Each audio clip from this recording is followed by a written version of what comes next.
Hi, I'm Jim Calhoun, head basketball coach at University of Connecticut. The tape that you're about to see is the basic components of our 2-2-1 press, showing live footage and the drills that we use in practice. I've asked many times, Coach, how can you press for 40 minutes and yet not give up an awful lot of baskets? And I use one single word. We are committed to press every single day, every practice session. And I think that whether it be in a game, whether it be in a tape session, or whether it be on the floor in the NCAA tournament, we're a basketball team that's committed to pressing.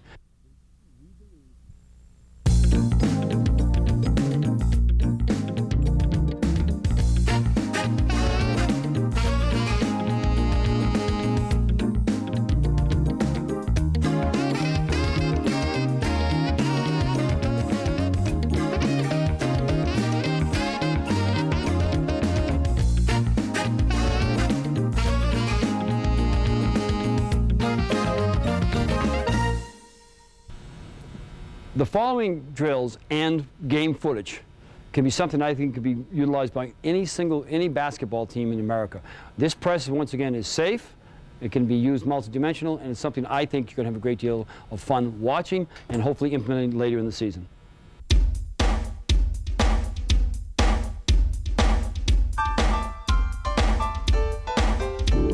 Now, as we start the press itself, and the ball is inbounded here, our first thing is going strong side, ball side, front line. And that's going to be where Ricky is, and Ricky's going to be playing the basketball. We're going to try to pick the ball up somewhere in the neighborhood of the foul line. We really don't want to get up on you initially because, once again, we want to make sure that all of our rotations and all of our traps is protective. We really feel we can trap and protect the middle of the court, keep the ball in the alleys or up the sidelines, which are our alleys, and make sure that the ball goes around the press, never through the press via a pass or a dribble. So as the ball is inbounded, we're going to just kind of walk through this a little bit. Ricky picks the ball up. Now the first thing, and once again we're going to teach this in drills every day, we're trying to get on the basketball. And our first initial thrust is to make sure that we're putting ball pressure on so that we start pressuring the basketball to do something. We don't want EJ standing here looking over our defense, because if Sewell flashes up, okay, that's a mistake. That may happen. Someone flies long and Jake is not quick enough to get back. That may happen. So we want this ball pressured. We want the ball to do something. And by do something, we want the ball strong side, front line. We want the basketball, okay, to either put on the floor, to be passed. We want to do something. Ricky, by putting pressure on it, is going to do that, okay? Secondly, he's going to force the ball. By his alignment alone, he is now telling the dribbler he wants the ball taking up the sidelines, taking away the middle of the court and keeping him on the sideline, which becomes our protector. Weak side, front line, where Khalid is playing, his first responsibility is to make sure nothing comes back to the middle. He cannot allow, if EJ were to beat Ricky off a dribble, to come back to the middle. He's got to protect that. And secondly, he must not allow himself to get face cut. He can't allow Albert ever to cut across him. He must make sure that he goes around him, okay? So weak side responsibility, front line, is to make sure that the basketball is kept up the alley and nothing comes through this and everything goes around the defense, okay? Weak side, front line, again, if Albert steps back or and trick, you just fly up the middle and reverse the ball, initially that doesn't bother us. Initially doesn't bother us. All we're very simply interested in is keeping the ball around and out of the middle, okay? Assuming the ball now is being pressured, forced to the sidelines, and Ricky's other job is to make sure he's containing the basketball. The ball is now starting to be slowly dribble up the court. All right, as this action starts right here, hold the ball, EJ, thanks. Okay, as this action starts, our second line, which is now in good position about half court, strong side where Roshmel is, he's got to make sure, Rosh is going to make sure that he gets into the passing lane so that any pass that EJ throws is over his head. So he's making sure that he's in the passing lane so no direct passes can be made up the court. Secondly, Roshmel is trying to help Ricky contain the basketball by taking one step up and probably two steps back so as the defense starts to give. Weak side second line, okay, being Kevin, his responsibility is long middle. Okay, short middle is Khalid, Long middle is Kevin. He makes sure that no passes, no dribbles, and no face cutters. If all of a sudden Suleiman were to flash up here, it's Kevin's job to follow him, because once again, the ball can't penetrate the middle of the press. So as the defense starts, our first 4 positions, front line, second line, and then our deep man Jake, who's our protector, we cannot allow the basketball, okay, to get to the middle. Everything must go around it. As the ball now starts coming up the court, it's being, once again, pressured, it's being forced and contained. Ideally, we're in good control here. The defense starts to retreat. At this particular point, as we approach half court, our 5-man starts to come and play more. Initially, all he is our protector. But as the ball starts getting near half court, he should be a little bit deeper and start to head about there, okay, about 4 to 5 feet outside the lane, ready to A, pick off a pass, or B, come involved in the trap himself. But he initially is our protector. With the ball right here, idealistically, we're going to get, obviously, we think, in a good trap position, okay? So in the best of all worlds, we have now forced pressure, contain the ball into a trap.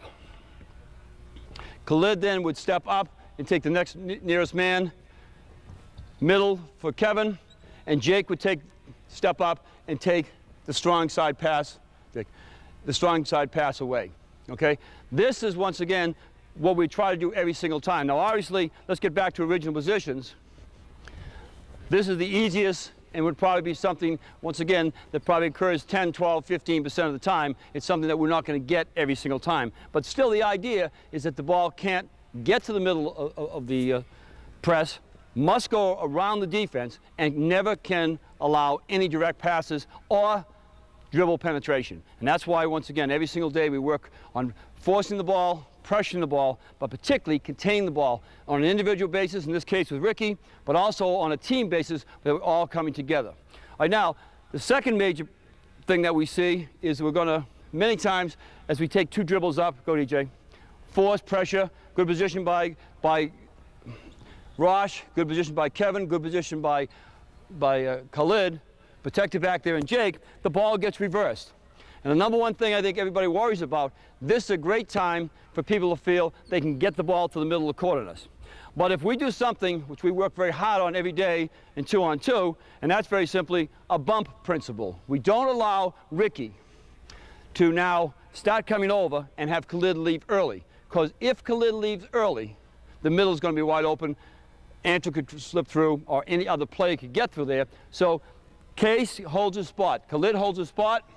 Ricky comes over, gives him a go, and he bumps him, and now he forces him, and the same rules now apply. The only thing that's changed with us is obviously strong side has become weak side has become strong side, and the same rules now apply. Khalid starts forcing the ball up the sidelines, he pressures it, he contains it. Kevin's 1 step up, 2 steps back, making sure that all passes must go over his head. Ricky now has got short middle, Rosh has got long middle, Jake is still back there as our protector. Once again, if we are able to induce Albert into a trap here, Jake would step up, Ricky would look for the nearest defender to take away, and the pass we're going to leave open is going to be the weak side pass. Because we feel if this trap, chest to chest, body to body, and we're going to get into it with our body pretty good, they cannot make that pass over there to Josh. That just can't happen. Middle's protected, strong side's protected. Ricky now knows that the dribbler is in trouble. He then will take away the reverse pass. And the only thing that can be thrown is about a 30, 40-foot pass, which is going to be made under duress. And that's just not going to happen, we don't think, most of the time. Just as we said before, the initial trap is obviously the easy one, but we're not always going to get that. Most teams are going to, A, get rid of the ball before they get trapped, or try to reverse the ball. The reversals we kind of showed you. Secondly, now we want to show you on the pass that goes over the second line, okay? So we get our second trap, which, by the way, percentage-wise, is our best percentage trap for steals. Okay, let's go through it, guys. Walk through it. Let's go. Ball's inbounded. Good pressure by Ricky as he goes up the court, sliding, staying low. Up and back by Rosh, strong side. Ball is thrown. Hold it right there. Good. Trap comes, 5 springs out, 4 down. Now, one of the keys we think to our pressure, one of the keys to our pressure, and the guys did it really kind of automatically here. Kevin, who's our weak side second line, automatically dropped to protect the post. We call that, okay, low middle, and high middle was protected by Khalid. So the only thing we're going to give up here is going to be a pass out to the out to the half court, or a possible skip pass, which most teams can't do, especially when they're under duress or being pressured.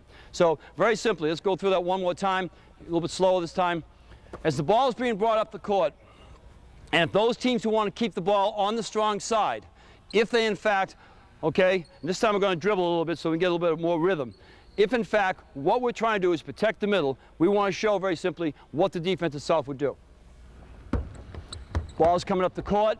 Good job. He shows himself. Bang. Here it comes. Good solid trap right there. Hold it. Okay, now, if we protect low and high, the only thing you're going to do, and as Josh throws it out quickly, just as the trap comes out to Albert, okay, as the ball is thrown out to Albert, here, we very simply go into kind of a fake defense. Very simply, K might yell 5, 6, 3, whatever our particular defense, and now we're into our regular defense. Okay, many times the question's asked us, when the ball comes out of a sideline trap, what do you do? In almost every other case, we're going to come in mainly and play man-to-man. But the initial job with Khalid, as the ball is thrown out from Josh, again, Albert, please. As the ball is thrown out of that trap, Ricky coming here, walk through slow. As the ball is thrown out, and we start yelling 5, 5, 5, our man-to-man defense, okay, all we're trying to do is buy about 2 seconds, so we're now in regular defense. And we feel, once again, what we've done is A, slow down the offense, B, make you take time off the shot clock, C, have a great opportunity to steal the basketball, and then lastly, we're now in good defensive position, and we work exceptionally hard, never, ever give up a layup.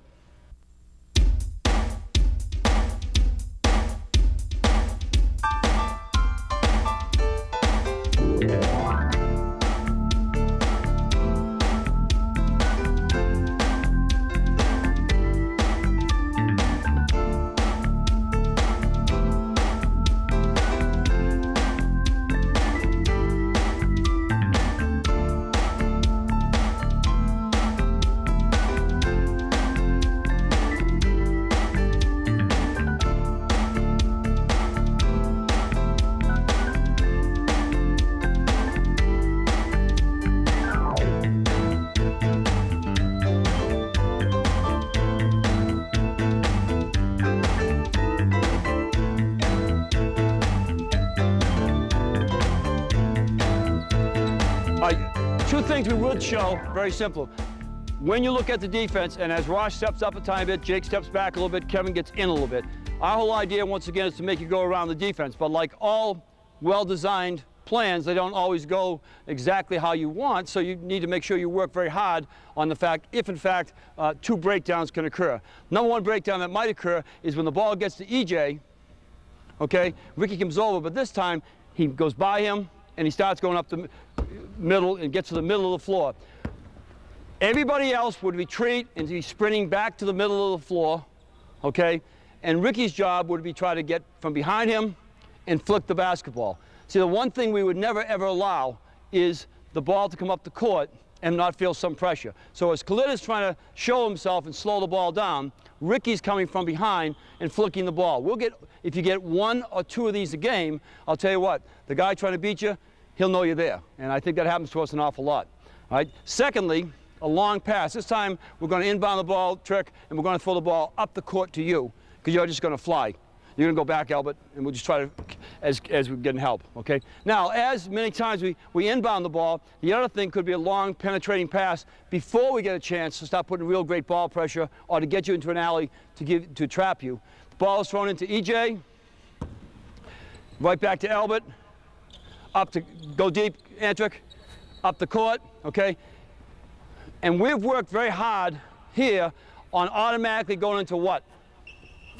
5. We would not even think about anything else. The great advantage we have simply being is that we would like to make sure, okay, of identifying who that player is. If you're going to try to break pressure with your guards,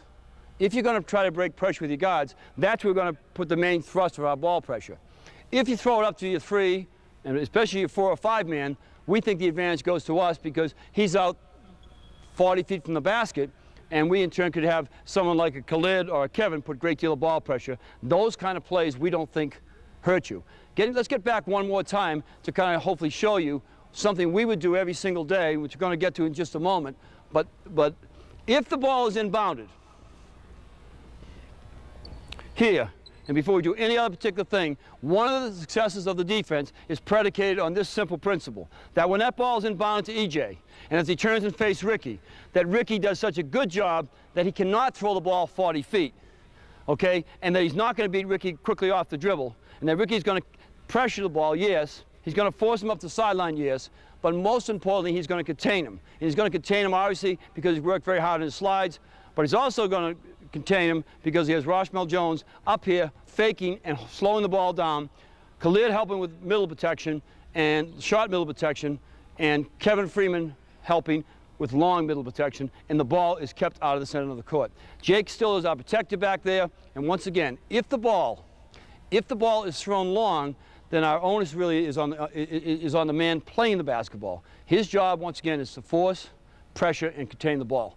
And this is one aspect I say we've worked on probably 10 minutes every single day in practice for 6 weeks.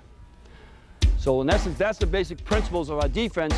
What we would do, once again, the philosophy being that the ball must go around the defense, never through the defense. Anytime we get a breakdown, our job is to pressure the ball itself and sprint back and fan out and find people. And once again, we feel this defense is a low risk but great reward defense. For the past 10 years, we've given up 39.2% field goal percentage defense. So we're not going to give a lot of layups, yet we're going to in turn get a lot of steals and traps out.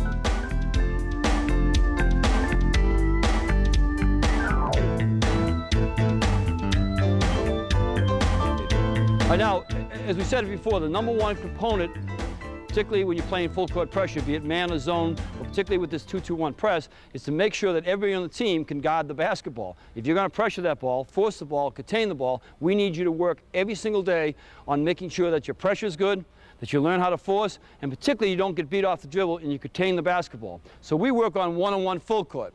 Now, we like to work one-on-one full court and be as realistic as we possibly can be because we want all of our kids to be able to guard anybody on the floor at any point in time.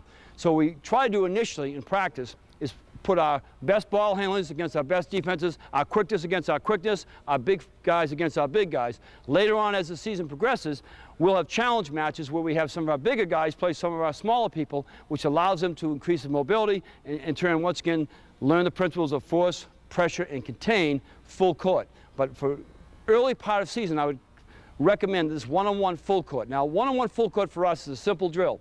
The first thing that Ricky Moore is going to do at guarding Khalid, very simply, is to make sure he force, pressure, and contain the basketball. He's going to have two partners here. He's going to have Josh jump in here for just a second. We're going to put 3 coaches across, so there's no way that Khalid can go to the middle. That would just be like the weak side of our defense in protection. When he gets down to the top of the key where Coach Hobbs is, okay, he's going to, if he hasn't beat his man, he's going to be able to play one-on-one down there. So as Ricky throws in the basketball, we're now going to go full court, play it. I'm going to make sure that he's forced, pressure, and contain. The whole idea being here that the ball is kept where it has to be, okay? If there's no action, he now throws the ball to a coach, and now we play one-on-one defense. Bang. All right, stop right there, good, he's got him. All right, now, from that drill, which takes us probably 8 seconds, another basketball is available, quickly. Next man jumps right out, ball quickly, okay? Now we got 2 big guys doing the same exact drill, and what we want to show here, once again, is to really get our big guys, try to individually coach them in playing full court defense. Now, Jake Vosco at 6'11", there's only a limited number of times he's going to be out here doing this. But if he can guard a guy 95 feet, we think obviously when he has to fan out on defensive pressure, he can easily guard a guy at 35 feet. Next, let's go, play it. He's going to get down, try to pressure the ball to a side. He's always bring it to the sidelines. Suleiman's going to work a little bit on his handle, hopefully. Okay, he's got the ball over here. Very simply, Jake's working on his slide. If nothing, Suleiman takes it. And once again, now we're working on post defense, okay, because we want to, once again, make this a multi-dimensional drill. It's also important